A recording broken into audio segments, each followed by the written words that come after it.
पावसाळी अधिवेशनानंतर काँग्रेसमध्ये मोठे फेरबदल होण्याची शक्यता आहे। काँग्रेसचे प्रदेशाध्यक्ष आणि प्रभारी बदलले जाऊ शकतात। महाराष्ट्र प्रभारी रमेश चेन्नीथला यांच्या जागी नवा चेहरा दिसणार का आणि हर्षवर्धन सपकाळ यांचीही उचल बांगडी होणार का? यामुळेच काँग्रेस हायकमांड मोठा निर्णय घेणार का, हे सगळे सवाल उपस्थित होत आहेत। पावसाळी अधिवेशनानंतर काँग्रेसमध्ये मोठे फेरबदल होऊ शकतात। काँग्रेसचे प्रदेशाध्यक्ष हर्षवर्धन सपकाळ आणि प्रभारी बदलले जाण्याची शक्यता आहे। महाराष्ट्राचे प्रभारी आहेत रमेश चेन्नीथला आणि यांच्या जागी कोण येणार याची आता काँग्रेस कार्यकर्त्यांमध्ये उत्सुकता आहे।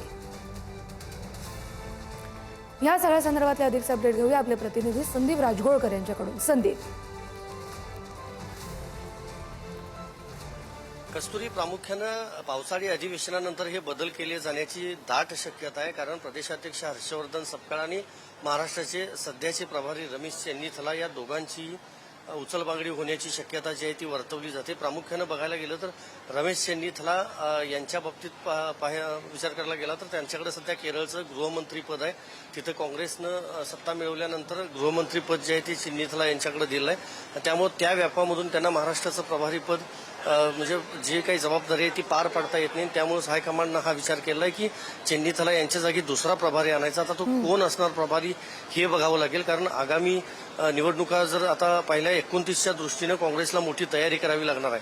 आणि दुसरीकडे प्रदेशाध्यक्ष विद्यमान जे आहेत हर्षवर्धन सपकाळ यांच्याबाबतची नाराजी अनेक वेळेला पाहायला मिळाली होती। सोलापूरसह अनेक जिल्ह्यांमध्ये त्यांच्या विरोधात आंदोलनं झालेली होती। त्यांची हकालपट्टी करा किंवा त्यांना पदावरून काढून टाका असंही थेट कार्यकर्त्यांनी आणि पदाधिकाऱ्यांनी म्हटलेलं होतं आणि त्यामुळेच हर्षवर्धन सपकाळ यांना देखील बदललं जाण्याची शक्यता आहे। आपल्याला जी माहिती मिळते त्यानुसार काँग्रेसमधला एक गट जो आहे तो गेल्या काही दिवसांपासून काँग्रेस हायकमांडच्या संपर्कात आहे दिल्लीमध्ये, आणि त्यामुळेच नवीन प्रदेशाध्यक्ष जर नेमला गेला तर तो कोण असणार, महिला प्रदेशाध्यक्ष असणार की जेंट्स प्रदेशाध्यक्ष असणार, हे याची देखील उत्सुकता काँग्रेस कार्यकर्त्यांमध्ये आहे। आणि या सगळ्याबाबतचा अंतिम निर्णय जो आहे तो काँग्रेस हायकमांडच घेणार आहे। पावसाळी अधिवेशन 10 ऑगस्टपर्यंत असणार आहे, त्यामुळे ऑगस्टच्या दुसऱ्या किंवा तिसऱ्या आठवड्यामध्ये हे बदल जे आहेत ते अपेक्षित आहेत। बरं, धन्यवाद संदीप दिलेल्या सगळ्या सविस्तर अपडेटसाठी।